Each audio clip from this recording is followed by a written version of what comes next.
If multiple people are using your PC, locking your Chrome profile with a password is a great way to keep your browsing private.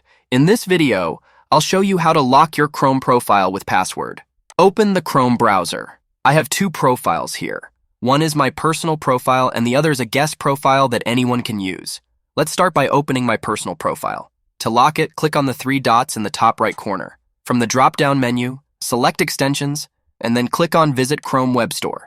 This will take you to the Chrome Web Store. In the search bar, type Lock Chrome to find the relevant extension.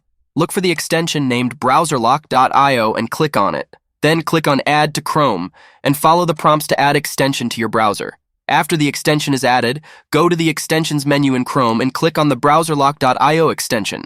In the extensions interface, click on Open Settings. You will see an option to Start Now. Click on that. You will need to enter your first name, last name, and email ID. Below that, create a password. I'm going to enter my password here. You'll need to re-enter the password for confirmation. After entering the required information, click on Register. The extension may prompt you for a rating, but you can close that prompt if you wish. Now, the extension will require you to verify your email address. This is important because it helps you recover your password if you forget it. Click on Validate to proceed. You will also have the option to change your email address if needed.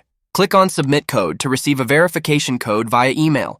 I'll now open a new tab and go to Gmail to check for the verification email. You can see that I've received an email from BrowserLock. I'll open the email, copy the verification code, and then paste it into the appropriate field in the extension. After pasting the code, click on Validate. Once validated, your browser will be locked. I'll close the browser and then reopen it to check if my profile is locked. First, I'll open the guest profile to see if it's locked, but it isn't. It remains open. So I'll close it and open my personal profile. You'll see that it now asks for a password. After entering the password and pressing enter, you'll see that my profile opens successfully. So that's it for today. If you enjoyed the video, please give it a thumbs up, subscribe to the channel, and hit the bell notification icon so you don't miss any new videos.